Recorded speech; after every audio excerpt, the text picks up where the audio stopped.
Momento da Palavra com o pastor Eurípides Venâncio.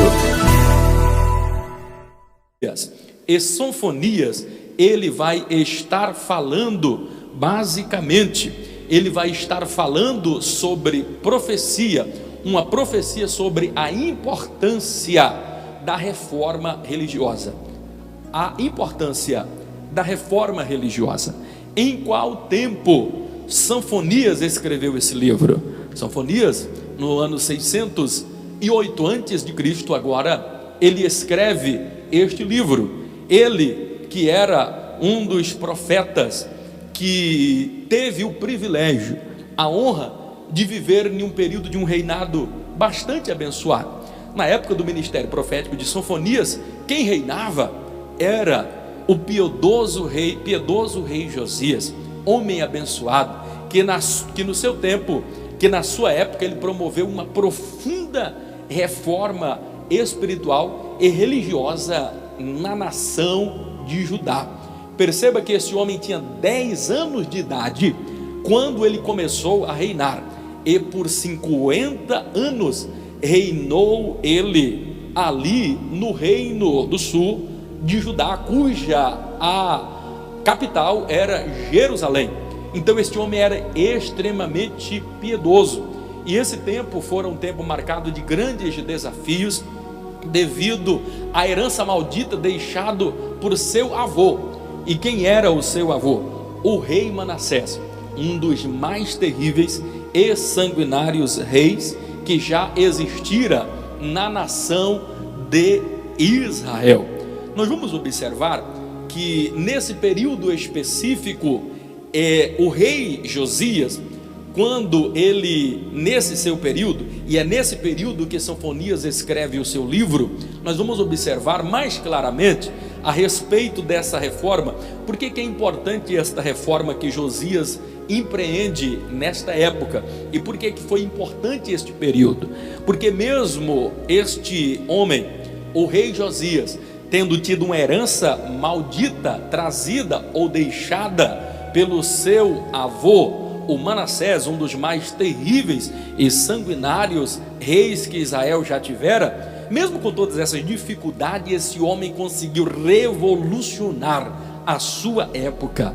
Já desde novo, ele se mostrava bastante promissor. Deus abençoara o seu reinado grandissimamente. Se você for ler, por exemplo, o 2 Reis, no capítulo de número 22, e o versículo do versículo de número 8 ao versículo de número 22 até o versículo de número 20, você vai observar o momento específico em que é encontrado o livro da lei. Mais uma vez, assim como Abacuque, o livro de Sofonias vai revelar a importância também de se ouvir a palavra, de viver pela palavra, ser conduzido pela palavra, amar a palavra e nos deixar ser moldado por esta palavra. Nós vamos observar no capítulo de número 22 de 2 Reis, que nesse momento específico o rei havia mandado fazer uma grande reforma no templo, porque ele queria agradar a Deus. E quando estão ali todos fazendo aquela grande reforma, estava ali o sumo sacerdote organizando, preparando algumas coisas, e em uma antessala muito bem reservada, escondida, estava o livro da lei, estava a palavra do Senhor. E ali vai dizer que o sumo sacerdote Ilquias, e Ilquias é o nome do meu filho, inclusive, e eu dei o nome do meu filho por causa desse profeta, porque ele achou o livro da lei. E quem acha a Bíblia, quem acha a lei, acha uma boa coisa. Então eu homenageei o meu filho Ilquias Mateus Vasconcelos Venâncio. Ilquias, muito em homenagem a esse homem, a esse sumo sacerdote. E diz que Ilquias, o sumo sacerdote, achou o livro da lei na casa do Senhor. E ele pegou esse livro e deu o livro ao escrivão Safã. E Safã pegou o livro e Safã o leu. Após Safã ler o livro, ele sai agora mais do que depressa e vem trazer agora a notícia para o rei Josias. E ele disse: rei Josias, sabeis que nós achamos abandonado, escondido, empoeirado, há muitos anos perdido, o livro da lei. Então ele pega o livro da lei e, diante da presença do rei Josias, ele lê o livro da lei. E o que acontece quando ele lê o livro da lei na presença do rei Josias?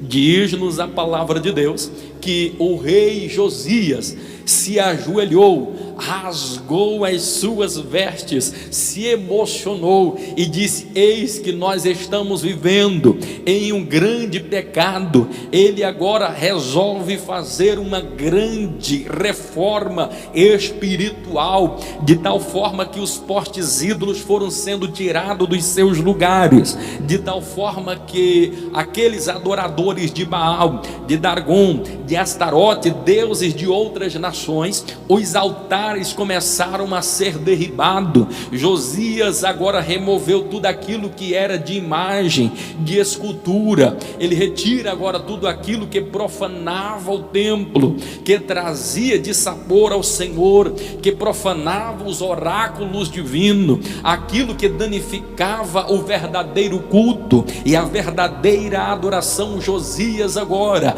ao ouvir este livro, emocionado como ele estava, rasga as suas vestes, lança agora um edito e começa a destruir tudo aquilo que era de imagem. Deus se agradou por demais, e esse foi um dos maiores avivamentos, tal como foi também o avivamento no tempo de Neemias, que durante 8 horas consecutivas o povo em pé ouviu o livro da lei. Quando ele ouve agora Josias, a leitura feita por Safã, o escrivão, ele fica tão emocionado que ele agora manda trazer uma comitiva. Ele manda chamar agora ao sumo sacerdote Ilquias. Ele manda trazer também o escrivão Safã. Ele manda trazer agora a Aicão, filho do escrivão Safã. Ele manda trazer agora a Aquibor, filho de Micaías. Ele manda trazer agora Isaías, servo do rei, e agora deixa eles o encargo de estarem à frente para poder revolucionar agora o templo, para que pudesse purificar o templo, para que pudesse trazer agora uma adoração verdadeira em um culto a qual Deus verdadeiramente se agradasse. Que coisa linda e maravilhosa quando o rei, quando o presidente, ele é voltado para Deus. É por isso que a Bíblia diz que bem-aventurado a nação cujo Deus é o Senhor. Oh, aleluia, louvado e engrandecido é o nome do Senhor. No capítulo de número 3, na parte 1 aí, na página 103, 132 do seu livro, aonde vai falar de uma herança maldita deixada por Manassés. Para você entender o livro aqui de Sofonias, você primeiro precisa entender um pouco de história, querido. Se você não entender um pouco de história, sobretudo bíblica, você vai ter dificuldade para se situar no tempo aqui de Sofonias. Perceba, para você entender esse texto, você precisa remontar agora ao passado, voltar ao passado para entender o porquê dessa herança maldita, o que havia de tanta profanação deixada por este homem. E aqui eu abro um parêntese quando falo de herança maldita. Nós vamos observar que em um século, neste período aqui, Israel conheceu, ou o reino de Judá conheceu 4 reis. Quem foram esses reis? Primeiro Ezequias, depois Manassés, depois Amon e agora Josias, que agora está no templo, inclusive no tempo do profeta, do ministério Sofonias. Nós vamos observar que Manassés, filho de Ezequias, que era um rei inclusive também muito bom. E lembra que Ezequias, ele faz uma oração, porque o profeta Isaías vem até ele e diz que daquela cama Isaías ou Ezequias não sairia, que ele morreria. O que é que Ezequias faz? O que é que o rei Ezequias faz? Quando o profeta sai, ele dobra os joelhos, e porque ele tinha crédito com Deus, e porque ele amava Deus, porque era um servo obediente e temente, ele ora e pede a Deus mais anos de vida. E o que Deus faz? Dá a ele mais 15 anos de vida. Mas eu lhe pergunto, quem disse que Ezequias foi abençoado porque ele ganhou mais 15 anos de vida? Ele pediu? Ele tinha crédito? E porque ele era temente, Deus o entregou mais 15 anos de vida. Mas quem disse que ele foi abençoado por causa disso? Eu tenho inclusive uma pregação onde eu falo sobre orações que nunca deveriam ter sido feitas. E eu cito 8 passagens de orações de pessoas usadas por Deus, que eles fizeram a Deus, que foram atendidas, mas orações que nunca deveriam ter sido feitas. Inclusive essa oração aqui de Ezequias. Todo pregador fala quão maravilhoso foi, deu mais 15 anos de vida. Irmão, toda oração ela precisa obedecer um preceito. Qual é o preceito? Seja feita, Senhor, a tua vontade, aqui na terra como no céu. Toda oração ela precisa ser feita no centro da vontade de Deus. E por que essa oração, pastor, não deveria ter sido feita? Primeiro, porque não era a vontade de Deus que esse homem vivesse mais. Sabeis por quê? Nestes 15 anos que Deus deu a ele vida, nasceu quem? Manassés. E Manassés foi o mais terrível rei que Judá jamais tivera. Homem sanguinário, homem terrível. Perceba que se esse rei Ezequias não tivesse pedido mais 15 anos de vida, ele teria evitado de nascer esse rei sanguinário, a saber, o rei Manassés. Se não vejamos o próprio Isaías, que foi entregar a profecia para Ezequias, que da cama ele não sairia, esse mesmo profeta, agora Deus manda ir até Ezequias, e Ezequias, eles eram ali inclusive parentes. Quando então ele agora, debaixo da bênção, da autoridade de Deus, Ezequias alegre e feliz, recebe agora a benevolência de receber mais 15 anos. Isaías foi lá e voltou a palavra e disse: tu viverás agora mais 15 anos. O que acontece? Nesses 15 anos, nasce agora Manassés. E sabe o que Manassés, segundo a tradição, fez com Isaías? Mandou serrar Isaías ao meio. Isaías foi o profeta messiânico do Velho Testamento.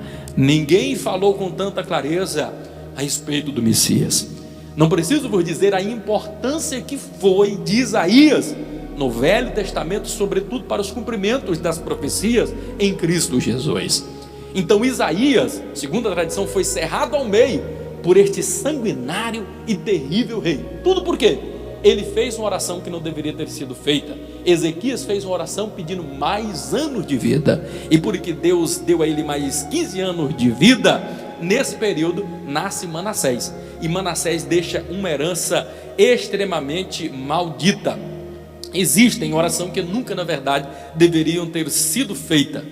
Louvado e engrandecido é o nome do Senhor Jesus, que Ele nos revela a cada dia a sua vontade. E nós estamos aprendendo hoje, ou relembrando, porque você já sabe isso, que toda oração ela deve ser feita dentro do centro da vontade de Deus para a nossa vida. Outra coisa que é por demais importante nós analisarmos aqui dentro deste contexto, no 3.3, Jerusalém, doença e cura, na página 137 aí do livro, e Jerusalém foi local de bênção, foi local de doença, mas foi local também de cura para muitas nações.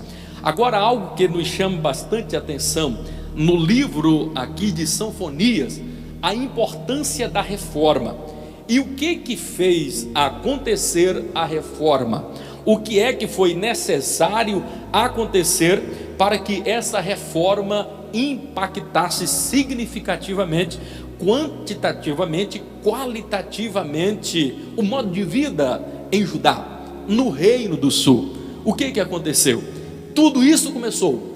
Esta reforma só fora possível porque eles observaram o princípio da observância da palavra. Quando é que começou a reforma? Quando eles acharam o livro da lei.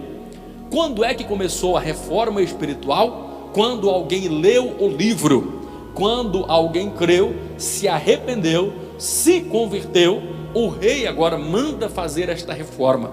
Qual a reflexão que nós fazemos a respeito disso?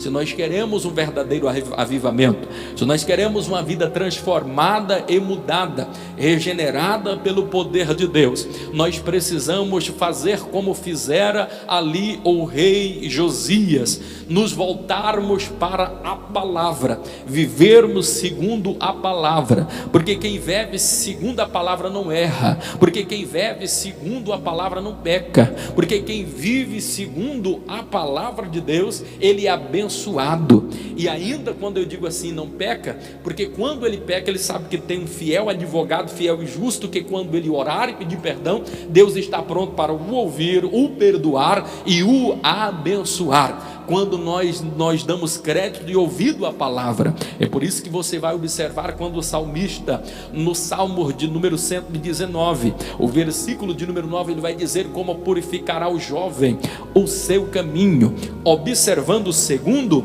a sua palavra. No mesmo Salmo de número 119, só que agora no verso 11 ele vai dizer: escondi, Senhor, a tua palavra no meu coração para eu não pecar contra ti. Perceba que ele escondeu, não é que ele leu e escondeu no local escondido. Escondido para quê? Para que ninguém roube, para que ninguém tome a palavra do seu coração. Ela ficou escondida, ela ficou arraigada, ela ficou intrínseca dentro do teu ser, de tal forma que não pudesse ser arrancada, porque escondida estava dentro do seu coração. Escondi a tua palavra dentro do meu coração para eu não pecar contra ti. No mesmo Salmo de número 119, o salmista vai dizer lá no Salmo, no versículo de número 105, dizendo: lâmpada para os meus pés é a tua palavra, lâmpada para os meus pés é a tua palavra. Então ame esta palavra, vive pela palavra, ame aquilo que está escrito nesta palavra, divulgue esta palavra,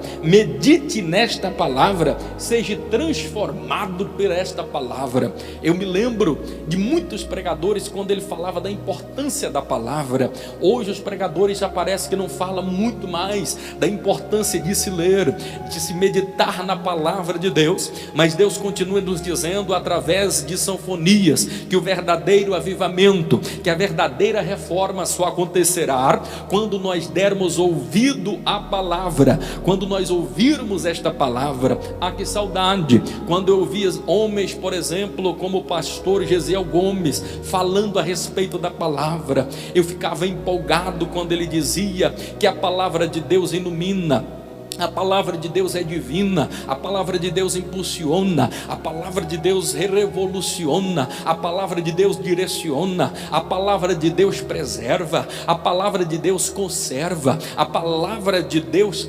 qualifica, a palavra de Deus santifica, a palavra de Deus purifica, a palavra de Deus vivifica, a palavra de Deus robustece, a palavra de Deus acontece, a palavra de Deus prevalece, a palavra de Deus permanece, a palavra de Deus enriquece, a palavra de Deus move, a palavra de Deus envolve, a palavra de Deus comove e a palavra de Deus resolve. Ah, como eu achava lindo quando ele dizia: a palavra de Deus manda, a palavra de Deus quebranta, a palavra de Deus levanta, a palavra de Deus é lâmpada, a palavra de Deus vê, a palavra de Deus prevê, a palavra de Deus opera, a palavra de Deus regenera, a palavra de Deus impera e a palavra de Deus prospera, a palavra de Deus forma, a palavra de Deus reforma, a palavra de Deus transforma, a palavra de Deus é luz, a palavra de Deus conduz, a palavra de Deus é vida, a palavra de Deus é profecia, a palavra de Deus é sabedoria, a palavra de Deus é unção, a palavra de Deus é revelação, unção, a palavra de Deus é realeza,